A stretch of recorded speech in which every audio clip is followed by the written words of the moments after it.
Bonjour Bernard Delcros. Bonjour. Vous avez été récemment élu à la présidence de la délégation aux collectivités territoriales au Sénat. Alors quel sera votre ou vos objectifs fondamentaux à la présidence de cette délégation? On sait que vous êtes beaucoup impliqué dans la lutte contre les normes, par exemple. Est-ce que c'est un sujet que vous allez porter, mais aussi les finances locales, par exemple, oui, bien sûr. Ou le statut de l'élu? Bien sûr. D'ailleurs, la question des normes et des finances se rejoignent parce que l'accumulation des normes et des réglementations génère des coûts supplémentaires pour les collectivités. Donc les choses sont tout à fait liées.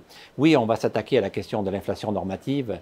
Moi, j'ai été maire d'un petit village dans le Cantal, en montagne, pendant très longtemps, et j'ai vu au fil du temps s'accumuler les normes, les réglementations, les contraintes, les injonctions de l'État qui compliquent la tâche des élus locaux, encore une fois, surtout dans les petites communes où il n'y a pas les services, avec parfois une secrétaire de mairie à mi-temps, qui compliquent la tâche des élus locaux, qui empoisonnent leur quotidien, qui leur font peser tout le temps, régulièrement des responsabilités supplémentaires sur les épaules, qui ralentissent un certain nombre de projets, qui parfois même empêchent un projet de se réaliser et qui sont source de découragement pour les élus. Donc nous voulons nous attaquer à ce sujet et nous allons travailler, nous l'avons validé en réunion de notre délégation tout récemment, nous allons travailler sur ce sujet de l'inflation normative.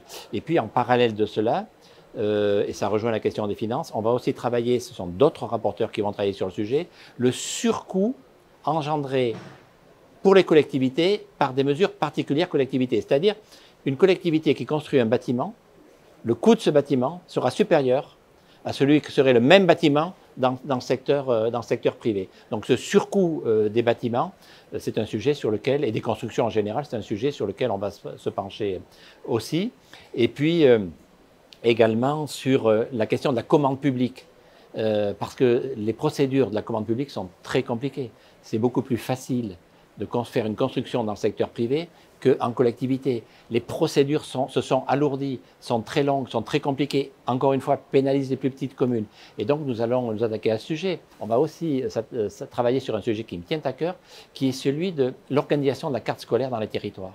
C'est-à-dire, c'est très important, c'est les ouvertures et les fermetures de postes, notamment dans le premier degré, qui est une compétence directe des communes, puisqu'on est au congrès des maires. Comment les choses se passent aujourd'hui? Les choses, elles se font de manière complètement descendante. On regarde le nombre, l'évolution des effectifs au niveau national, ils sont en baisse, notamment dans le primaire, et on applique des ratios de suppression de postes et de Bercy, j'ai envie de dire, et du ministère de l'Éducation. Tout ceci redescend sur le territoire et on va dire au département, eh bien, vous rendez tant de postes, vous rendez tant de postes. Donc c'est une approche purement comptable, descendante, et qui s'applique à des moyennes, alors qu'il faut faire l'inverse. Il faut, donner de la visibilité aux élus locaux, c'est-à-dire qu'on ait une visibilité à 3 ans et qu'on puisse dire annoncer aux élus locaux, dans une prévisibilité à 3 ans, puisqu'on a les naissances domiciliées, attention, dans 3 ans, vous avez une baisse d'effectifs qui est prévue en raison de ces naissances domiciliées. Dans 3 ans, eh bien, vous avez aujourd'hui 3 classes. Si les choses ne sont pas rétablies, vous n'en aurez que 2. Donc, on donne de la visibilité. On met les élus locaux en situation de responsabilité par rapport à cela. On travaille aussi à partir du territoire, quels sont les besoins du territoire, dans le cas d'une concertation, éducation nationale, préfet, élus locaux, pour voir avec l'évolution des effectifs comment on peut s'organiser en territoire, et on fait remonter des propositions. Donc je veux inverser la méthode. Et j'ajoute que j'ai beaucoup travaillé sur ce sujet pour essayer de faire inscrire cette nouvelle méthode ascendante, si j'ai envie de dire, et avec une vision à 3 ans dans le plan France Ruralité. Elle est inscrite noir sur blanc dans le plan France Ruralité, elle n'est toujours pas appliquée. Donc l'idée, c'est d'appliquer ce qui est inscrit dans le plan France Ruralité.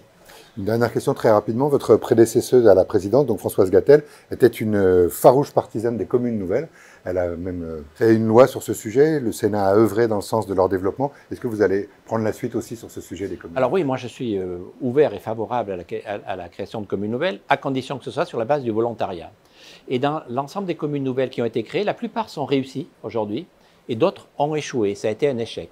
Donc je pense que lorsque des communes, sur la base du volontariat, veulent se regrouper, parce qu'elles jugent que c'est l'intérêt de ces communes de se regrouper, souvent pour peser davantage, pour avoir plus de moyens, pour mutualiser.